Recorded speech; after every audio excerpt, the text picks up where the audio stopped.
Hello friends, welcome back to my channel. आज हम लोग अपनी कॉन्टेम्प्ररी वर्ल्ड पॉलिटिक्स का chapter number 4 that is alternative centres of power start करेंगे। अगर आज आपको वीडियो पसंद आती है, लेक्चर समझ में आता है, तो प्लीज़ चैनल को लाइक, सब्सक्राइब और शेयर करना मत भूलना। साथ ही साथ अगर आपको कोई भी प्रॉब्लम होती है तो आप मुझे कमेंट सेक्शंस में बता सकते हैं कि अगर आपको कोई भी क्वेरी होती है। And don't forget to press the bell icon as well. तो without wasting much of the time, let's get started. अब इसमें क्या है, ऑल्टरनेटिव सेंटर्स ऑफ पावर। हमने अभी थर्ड चैप्टर नहीं किया है यूएस हेजेमोनी वाला, बिकॉज उस पर अभी ना सीबीएसई की नोटिफिकेशन आ रही है that chapter might get deleted from this year syllabus, और उसके कुछ टॉपिक्स हैं वो उन्होंने सेकंड चैप्टर में ऐड ऑन किए हैं। तो जब तक एनसीईआरटी की न्यू बुक्स इशू नहीं हो जाती, वो मार्केट में नहीं आ जाती, तो थोड़ा बहुत कन्फ्यूजन है उसमें। तो उसको हम एक बारी जब सब कुछ नॉर्मल हो जाएगा हम उसको भी कवर करेंगे। सो अभी उसके बारे में आपको बोध करने की ज़रूरत नहीं है। तो इसमें क्या है, इसमें है ऑल्टरनेटिव सेंटर्स ऑफ पावर।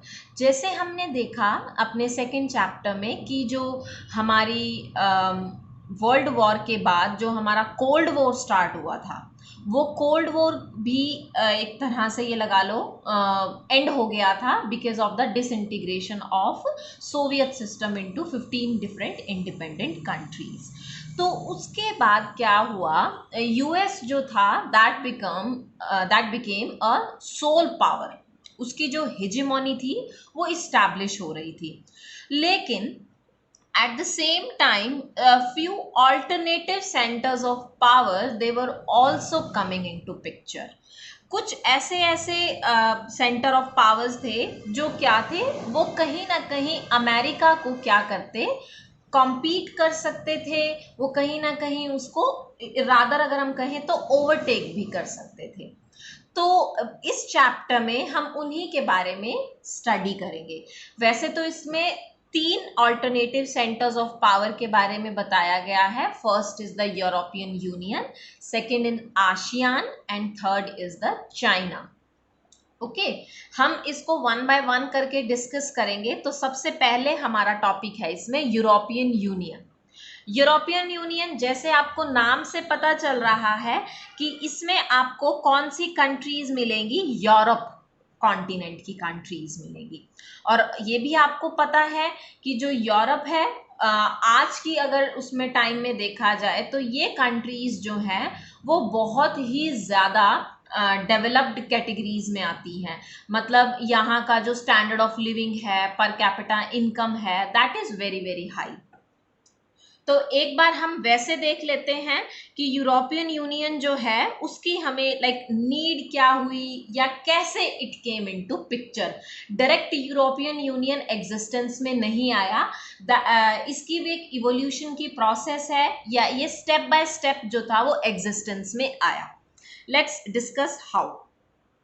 सबसे पहले ये कहते हैं कि जब सेकेंड वर्ल्ड वॉर हमारा फिनिश हो गया, तो जो यूरोप था, it shattered the assumptions and structures on which the European states had based their relations. क्योंकि आपको पता है ना, जो सेकेंड वर्ल्ड वॉर हमने अपने फर्स्ट चैप्टर में भी डिस्कस किया था axis powers and allied powers के बारे में, उसमें काफ़ी सारी कंट्रीज थी, जैसे इटली है, जर्मनी है, ये सब कहाँ से थी, ये सब यूरोप कॉन्टिनेंट से थी। तो जिन बेसिस पर वो अपनी इकोनॉमीज को चला रही थी सेकेंड वर्ल्ड वॉर के बाद, क्या हुआ, वो जो एजम्पशंस थी, जो स्ट्रक्चर्स थे, दे गॉट शैटर्ड। उनको लगा कि अब हमें कुछ ना कुछ नया करने की जरूरत है। तो और उसमें सबसे ज्यादा जो डिस्ट्रक्शन हुआ था वो हुआ भी यूरोपियन इकोनॉमीज में था।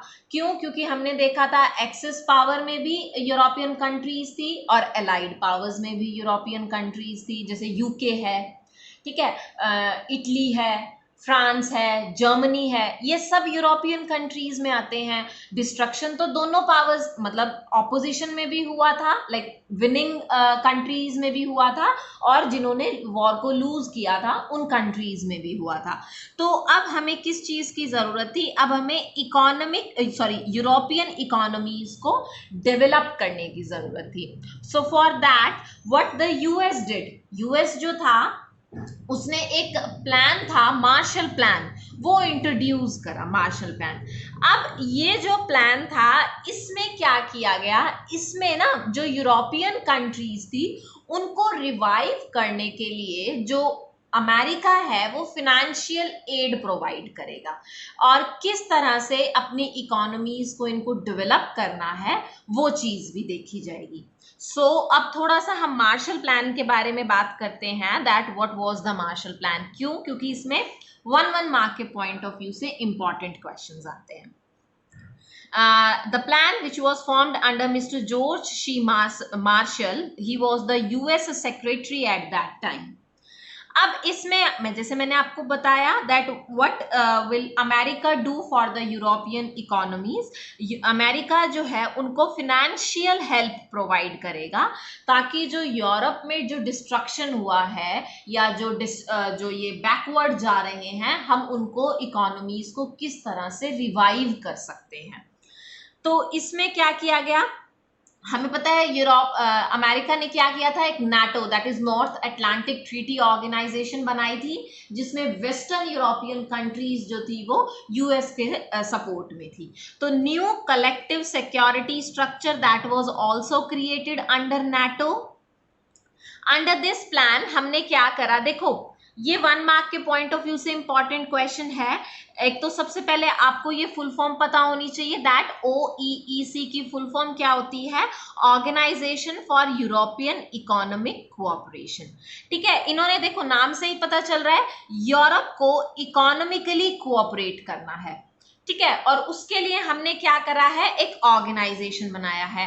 When this organization was created, this organization was created in 1948, and remember this was for the Western European states. Why with the Western European? Because ये लोग जो थे या ये कंट्रीज जो थी वो अमेरिकन मॉडल, कैपिटलिस्ट मॉडल को फॉलो कर रही थी। जो ईस्टर्न कंट्रीज थी वो सोवियत मॉडल पर बेस्ड थी। Also it acted as a platform, जहां पर वेस्टर्न यूरोपियन कंट्रीज जो थी उन्होंने क्या करा, ट्रेड और इकोनॉमिक इश्यूज को अपने सॉल्व करने की कोशिश करी, that what kind of goods will be traded, how the goods will be traded, right. जैसे अब हम पढ़ेंगे कि किस तरह से उन्होंने एक फ्री ट्रेड एरिया जो था वो डेवलप कर रखा था, लाइक किसी तरह का कोई टैरिफ नहीं होगा। क्यों? क्योंकि you name any industry, you name any product, जो यूरोपियन इकोनॉमीज आती हैं वो वहां पर टॉप 5 या टॉप 3 पोजीशंस में होती ही होती हैं। Also you name any index, उनको टॉप करने वाली कंट्रीज भी हैं, वो मोस्टली यूरोपियन नेशंस ही होते हैं। तो इसके बाद क्या हुआ, जो मार्शल प्लान था इसके अंडर हमने क्या बनाया, Organisation for European Economic Cooperation, that was done in 1948। तो उसके बाद क्या हुआ, यहां पर हमने ट्रेड हो गया, यहां हमारा इकोनॉमिक, ये दोनों इश्यूज तो हमारे सॉल्व हो गए। And for the political cooperation what we did, we establish the Council of Europe. हमने क्या करा, काउंसिल ऑफ यूरोप इस्टेब्लिश करी, ताकि हम क्या कर सके, सारी कंट्रीज आपस में पॉलिटिकली भी कोऑपरेट कर सके। Next, economic integration of European capitalist countries led to the formation of European Economic Community in 1957। देखो सबसे पहले बना Marshall plan. Under this Marshall Plan, Organization for European Economic Cooperation, that is OEEC, was created। इसके बाद आई हमारी council of Europe, और इसके बाद हमारा किस चीज का फॉर्मेशन हुआ, यूरोपियन इकोनॉमिक कम्युनिटी का। और ये कब हुआ था, 1957। इसके अंडर हमने क्या करी, एक पार्लियामेंट इस्टेब्लिश करी, European parliament.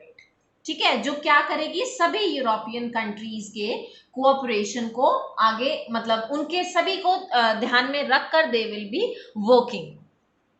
Next, European union हम लोगों ने क्या करा, इस्टेब्लिश करा, कब, ऑन 7 फरवरी 1992। देखो 57 से अब ये चीज तो हमारी चलती रही। अब क्या हुआ, जब 1991 में डिसइंटीग्रेशन हो गया, बहुत सारी ईस्टर्न कंट्रीज जो सोवियत मॉडल में, मतलब यूएसएसआर के साथ थी, अब वो भी इंडिपेंडेंट हो गई।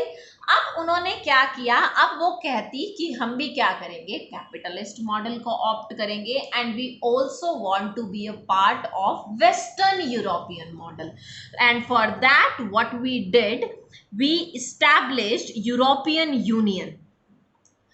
कब, on 7th February 1992 by signing the Treaty of Maastricht। अब याद रखना कि ये जो 1-1 मार्क के पॉइंट ऑफ व्यू से इंपॉर्टेंट क्वेश्चन है कि कौन सी ट्रीटी साइन की गई थी, व्हेन इट वाज साइंड, ठीक है, यूरोपियन इकोनॉमिक कम्युनिटी के ईयर। ये जो ईयर्स वाले क्वेश्चंस होते हैं ना, ये सबसे ज्यादा कंफ्यूजिंग होते हैं, क्योंकि आपको क्या होता है, आप ऑलमोस्ट मतलब अप्रॉक्स जो ईयर है वो याद रहता है, लाइक 92 के अराउंड हुआ था या 93 में हुआ था। सो उसमें कंफ्यूज मत होना, आपको सिर्फ और सिर्फ क्या करना है, इनकी जस्ट एक सीक्वेंस वाइज आपको याद रखना है कि सबसे पहले ये हुआ था और उसके बाद क्या हुआ था। नेक्स्ट हम बात करते हैं यूरोपियन यूनियन के बारे में। What is European union? अब यूरोपियन यूनियन क्या था? European Union is a group of European capitalist countries। अभी जैसे हमने बताया ना, that all they are following the capitalist model। उसके बाद क्या है, ये जो कंट्रीज हैं जो यूरोपियन यूनियन को फॉर्म करती हैं, they have a common foreign and security policy. मतलब क्या है, इन्होंने एक अलग से जैसे अपना चार्टर बना लिया, उसमें इन्होंने कंडीशंस या टर्म्स एंड कंडीशंस रख दी कि यूरोपियन यूनियन के जितने भी मेंबर्स हैं वो वर्ल्ड की डिफरेंट डिफरेंट कंट्रीज के साथ किस तरह से ट्रेड करेंगे। लाइक एक कॉमन फॉरेन पॉलिसी होगी, कॉमन सिक्योरिटी पॉलिसी होगी। They will also cooperate on justice and home affairs. they also created a single currency that is euro। ठीक है, वो क्या करेंगे, इसमें डील करेंगे। यूरो जो है वो इनकी इंडिविजुअल करेंसी है। It has its own flag, इनका अपना फ्लैग है, अपना एंथम है और इनकी अपनी फाउंडिंग डेट है। ओके, तो अब हम ऐसे करते हैं, यूरोपियन यूनियन का एक बार मैप देख लेते हैं। यूरोपियन यूनियन का जो मैप है उसमें क्या होता है,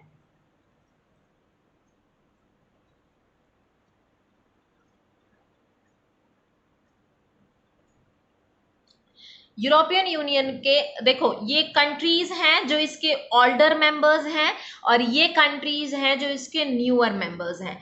ये जो आपका मैप है, ये मैप के पॉइंट ऑफ व्यू से थोड़ा सा इंपॉर्टेंट बन जाता है। क्यों? क्योंकि इसमें ना क्वेश्चंस पूछे जाते हैं, name any 2 old members of European Union and new members of European union. तो ये जो ब्लू कलर है, जैसे एस्टोनिया है, लैटविया, ये सारी ईस्टर्न यूरोपियन कंट्रीज हैं which were earlier the part of Soviet system. इन्होंने फिर क्या करा था, बाद में इसको ज्वाइन किया था। ठीक है, तो ये जो कंट्रीज हैं ये आपके न्यू मेंबर्स में काउंट होते हैं और जो वेस्टर्न कंट्रीज हैं ये आपके ओल्ड मेंबर्स में काउंट होती हैं। तो एक बार इस मैप को जरूर ध्यान रखना। अब हम लोग बात करते हैं किसकी, एक बार यूरोपियन यूनियन के बारे में देख लेते हैं। जब यूरोपियन यूनियन ने अपने इकोनॉमिकली स्टार्ट किया, जैसे जब हमारा मार्शल प्लान आया था, उस टाइम पीरियड पे इसमें 6 मेंबर कंट्रीज हुआ करती थी, या इनको हम फाउंडिंग मेंबर स्टेट्स भी बोल सकते हैं। Belgium, France, Germany, Italy, Luxembourg and Netherlands. उसके बाद अगर हम इसका करंट स्टेटस देखते हैं तो 2020 में इसमें 27 कंट्रीज हैं, जिसमें पहले ये 28 हुआ करती थी, लेकिन ब्रिटेन ने इसे एग्जिट कर लिया है। ब्रेक्जिट आपने सुना भी होगा। तो right now there are 27 countries in European Union and where is its headquarter? Its headquarter is there in Brussels, which is the capital of Belgium. Okay, अभी क्या कहते हैं, ये कहते हैं कि जो यूरोपियन यूनियन था, इसने स्टार्टिंग करी थी अपनी कैसे? As an economic group. हमने पढ़ा था ना कि इसने क्या करा था, इकोनॉमिक मैटर्स पर, ट्रेड के इश्यूज को किस तरह से हमने टैकल करना है, किस तरह से हमने इकोनॉमी को रिवाइव करना है, यूरोपियन यूनियन को स्टार्ट किया गया था इसलिए। लेकिन आज जो है it has completely you can say changed itself to be a political group. अब इसका जो बेसिक ऑब्जेक्टिव था वो अब चेंज हो चुका है, शिफ्ट हो चुका है from being an economically group to a political one. And ये किस बेसिस पर कहा जा सकता है? This is an important question that explain the major factors responsible for making the European Union a political force from the economic force. Economic force से start हुआ European union कैसे एक पॉलिटिकल फोर्स में कन्वर्ट हो गया? तो ये हैं उसके reasons. Number 1, it has become more a nation state। अब जो है मतलब वो पहले एक ग्रुप की फॉर्म में स्टार्ट हुआ, आज वो क्या बन चुका है? एक तरह से नेशन, अपने आप में ही एक नेशन स्टेट बन चुका है, क्योंकि 27 कंट्रीज जो है वो आज यूरोपियन यूनियन का पार्ट है। इसका अपना फ्लैग है, इसका अपना एंथम है यूरोपियन यूनियन का, इसकी अपनी फाउंडिंग डेट है एज वेल एज करेंसी है। तो ये सारी चीजें जो किसी भी कंट्री के पास होती है वो यूरोपियन यूनियन के पास है। इसके पास अपना फ्लैग, अपना एंथम, ठीक है। तो जो एक कंट्री के पास होता है वो एक यूरोपियन यूनियन के पास है, इसीलिए इसको हम कहते हैं it is more like a nation state. दूसरा, it has a common foreign and security policy in its dealings with other nations. जैसे अगर हम बात करते हैं तो हम अगर यूरोपियन यूनियन के किसी भी मेंबर के साथ अपने एग्रीमेंट्स, ट्रेड एग्रीमेंट्स या मेमोरेंडम ऑफ अंडरटेकिंग्स वगैरह साइन करते हैं, तो फॉर दैट अगर आप किसी भी कंट्री के साथ कर रहे हो तो सबके लिए जो है वो कॉमन फॉरेन पॉलिसी रखते हैं, ठीक है। इसी तरह से कॉमन सिक्योरिटी पॉलिसी है, जैसे ये नाटो के मेंबर हो गई, तो इनको ये होता है जो यूरोपियन यूनियन की कंट्रीज हैं वो common policy, that is foreign policy और सिक्योरिटी को ध्यान में रखकर अपनी कंट्रीज के साथ ट्रेड करेंगी। Also the areas of cooperation have been expanded। देखो जैसे हमने पढ़ा था ना कि पहले जो था ये एक इकोनॉमिक मॉडल की फॉर्म में स्टार्ट हुआ, तो उसमें क्या था, वेस्टर्न कंट्रीज को इसका पार्ट बनाया गया। But after the disintegration of Soviet system या सोवियत यूनियन, उसके बाद जो उसके मेंबर्स थे या फ्रॉम द सोवियत ब्लॉक, इन्होंने क्या करा, न्यू मेंबर्स को एंट्री दी, उसके लिए नया प्रोसीजर बनाया। तो जिसकी वजह से क्या हो गया, जो यूरोपियन यूनियन है वो क्या हो चुका है, इकोनॉमिकली की बजाय एक पॉलिटिकल ऑर्गेनाइजेशन बन चुका है। Okay, now the next question says कि जो यूरोपियन यूनियन है ये इंपॉर्टेंट भी है, याद रखना इसको। What makes European Union a highly influential regional organization? देखो जो कोई भी आप बात करो किसी भी रीजनल ऑर्गेनाइजेशन की, जैसे यूरोपियन यूनियन की अगर हम इसमें बात कर रहे हैं, तो इसको मतलब ऐसे क्या रीजंस हैं कि यूरोपियन यूनियन जो है आज एक पावरफुल और इन्फ्लुएंशियल ऑर्गेनाइजेशन की फॉर्म में अपनी एग्जिस्टेंस बना चुका है। या फिर इसका दूसरा फॉर्म है क्वेश्चन का कि evaluate the role of European Union as an supranational organisation. Do concentrate on the word supranational. ये वर्ड जो है वो बहुत इंपॉर्टेंट है। Evaluate the role of European Union as an supranational organisation. Supranational word के ऊपर focus जरूर रखना। क्यों? क्योंकि ये वर्ड जो है वो इसको बताता है लाइक बियॉन्ड नेशन, तो इसके लिए क्या रीजन है? इसके लिए रीजन है यूरोपियन यूनियन का इन्फ्लुएंस। जो यूरोपियन यूनियन है आज वो क्या बन चुका है? एक ऐसा ऑर्गेनाइजेशन बन चुका है जिसका इकोनॉमिक इन्फ्लुएंस, पॉलिटिकल और डिप्लोमेटिक इन्फ्लुएंस और मिलिट्री इन्फ्लुएंस बहुत ज्यादा है कि ये वर्ल्ड की मेजर पावर्स को भी क्या कर सकता है? चैलेंज कर सकता है, उनके साथ कॉम्पीट कर सकता है at the global level. So let us talk about it's economic influence. तो अगर हम बात करते हैं as per the 2018 data, America, US जो है उसकी जो इकोनॉमी थी that was around 20.5 trillion dollars, और 2018 में ही यूरोपियन यूनियन की जो इकोनॉमी है दैट वाज 18.8 ट्रिलियन। दो ये बहुत ज्यादा क्लोज थे, बट प्रॉब्लम कहाँ आई? ब्रेग्जिट की। क्यों? क्योंकि यूके जो था, यूनाइटेड किंगडम, इसने इससे क्या ले लिया? एग्जिट ले लिया। और इसमें जो यूरोपियन यूनियन की टोटल जो ये है इकोनॉमी है उसमें जो यूके का इंडिविजुअल का कंट्रीब्यूशन है 2.8 ट्रिलियन डॉलर्स का। तो आप इमेजिन कर सकते हो कि कितना ज्यादा इम्पैक्ट पड़ेगा इसके ऊपर जब यहाँ से ये एग्जिट हो जाएगा। तो एट प्रेजेंट इसकी जो है वो 16 ट्रिलियन डॉलर्स की इकोनॉमी हो जाती है ओवरऑल इन 27 नेशंस की। तो you can imagine the type of competition it is giving to America as well as China, और you can say the two most powerful countries of the world. Also अगर आप बात करते हो यहाँ इसकी यूरोपियन यूनियन की जो करेंसी है दैट इज यूरो, वो क्या करती है? वो यूएस डॉलर, दैट जो वर्ल्ड है उसमें इंटरनेशनल ट्रेड जो किया जाता है वो डॉलर, यूएस डॉलर के कॉन्टेक्स्ट में किया जाता है, लेकिन उसके बाद जो सेकंड मोस्ट ट्रेडेड करेंसी है वो यूरो है। तो आप इमेजिन कर सकते हो कि ये यूएस डॉलर को भी कंपटीशन दे रही है। Also share of the world trade अगर हम बात करते हैं किसका, हम इसका यूरोपियन यूनियन का और यूएस का, यूरोपियन यूनियन है सॉरी, and US का is larger than that of the US, allowing it to be more assertive in the trade disputes with US and China। ये कहते हैं क्या कि इसका जो ट्रेड का ग्लोबल लेवल पर जो इसकी ट्रेड में कंट्रीब्यूशन है वो इतना ज्यादा है कि आप बात करो चाइना और यूएस की बजाय या उनके इंडिविजुअल इतने ट्रेड डिस्प्यूट्स नहीं है जितने यूरोपियन यूनियन कंट्रीज के हैं ट्रेड डिस्प्यूट्स। ऑल्सो जो इसकी इकोनॉमिक पावर है वो इसके क्लोजेस्ट नेबर को क्या करती है?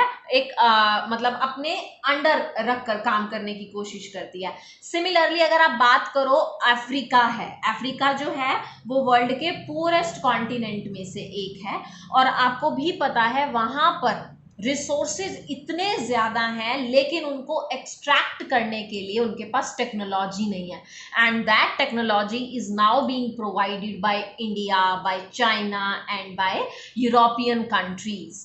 ठीक है, तो वहां पर भी क्या है, इसकी जो प्रेजेंस है हमारे इंडिया और चाइना से तो बहुत पहले यूरोपियन यूनियन ने उस रीजन में क्या करना स्टार्ट कर दिया था, अपनी इकोनॉमिक पावर का इन्फ्लुएंस दिखाना स्टार्ट भी कर दिया था।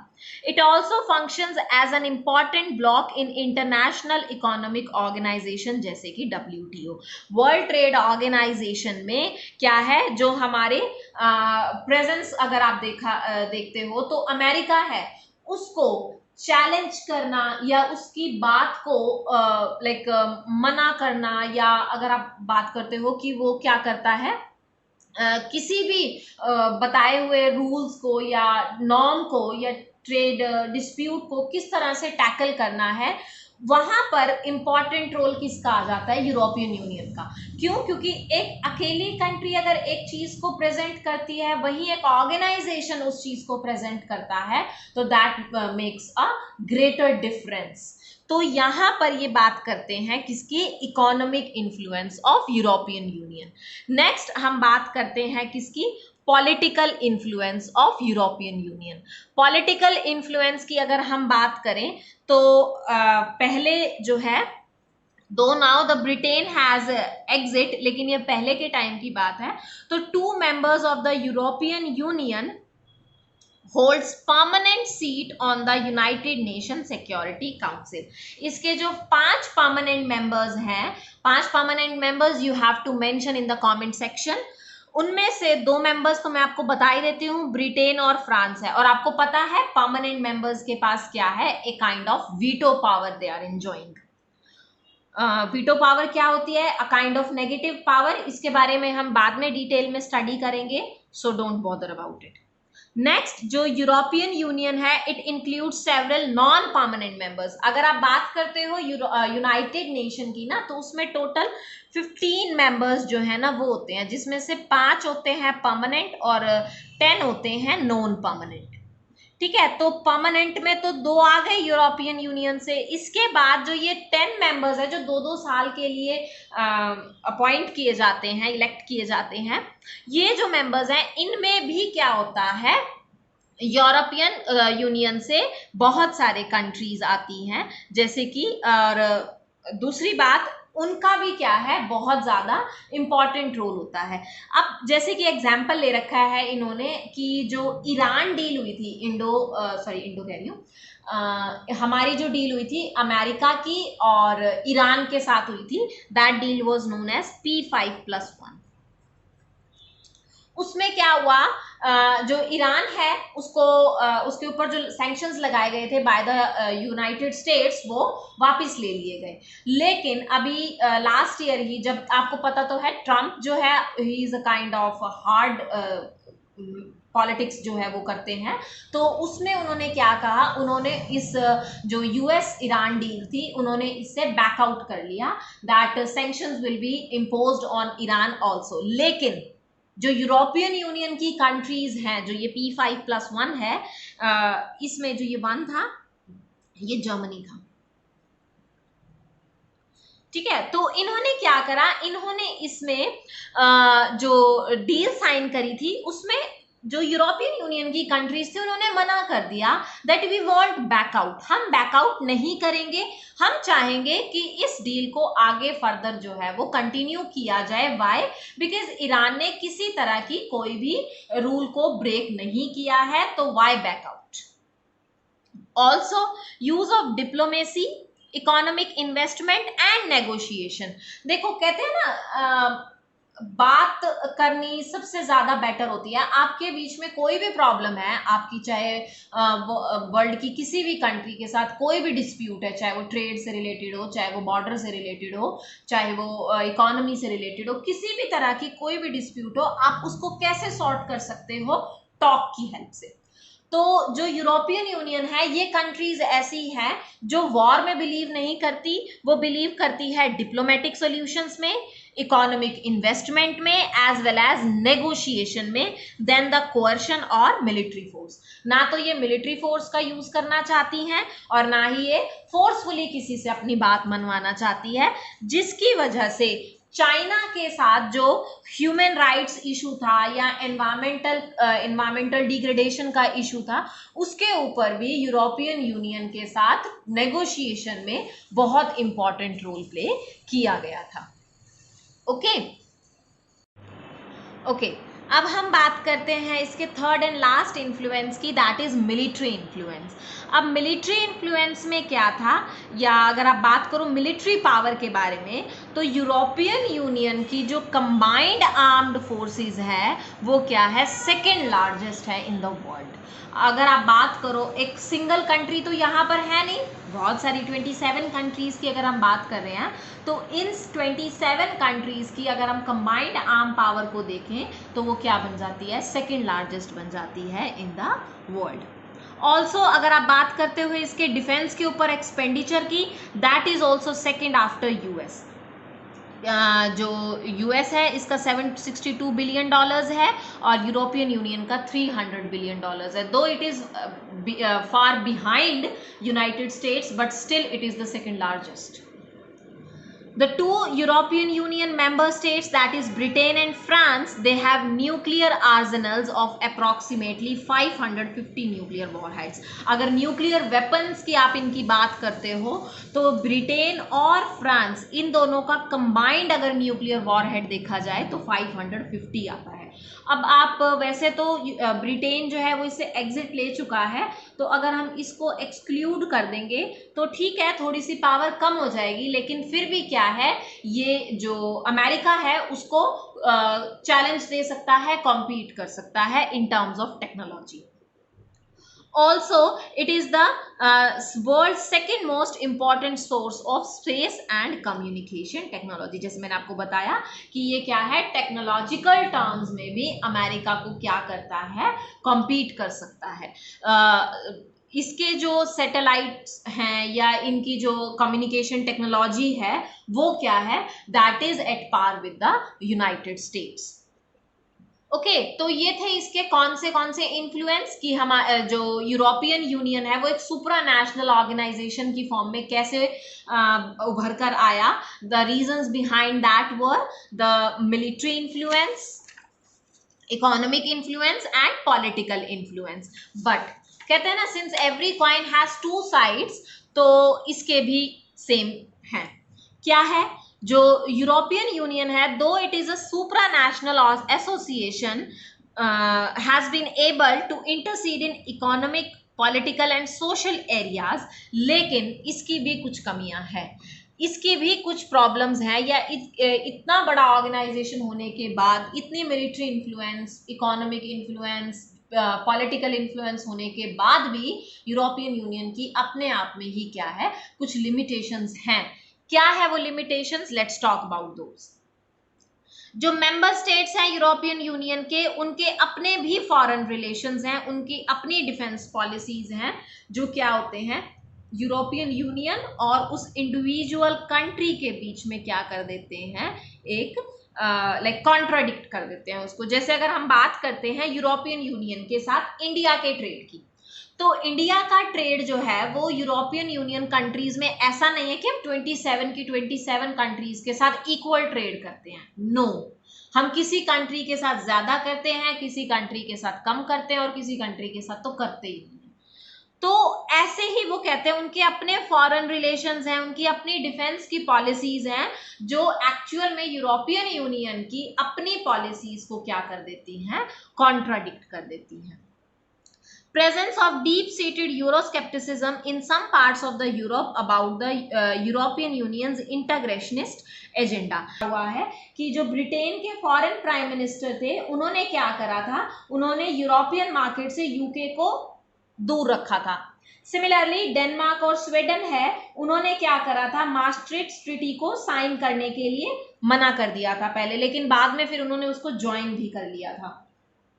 उसके बाद ये कहते हैं कि जो यूरोपियन करेंसी है यूरो, दो 27 मेंबर्स हैं, लेकिन 27 के 27 मेंबर्स ने यूरो को अपनी करेंसी जो है वो नहीं बनाया है, वो अपनी इंडिविजुअल करेंसी में भी क्या कर रहे हैं, डील कर रहे हैं। तो जिसकी वजह से अगर आप बात करते हो कि यूरोप है, यूरोपियन यूनियन है एज एन ऑर्गेनाइजेशन, वो क्या है, दो उसका इन्फ्लुएंस है, लेकिन फिर भी इसके बहुत सारे लूप होल्स हैं जो आज भी क्या नहीं हुए हैं, सॉल्व नहीं हुए हैं। Okay, so hope you have understood today's lecture. अगर आपको कोई भी प्रॉब्लम है या आपको कोई टॉपिक समझ नहीं आया है, do let me know in the comment section. I will definitely try to solve your problems as fast as possible. Thank you, and please channel को सब्सक्राइब करना और बेल आइकन को प्रेस करना मत भूलना।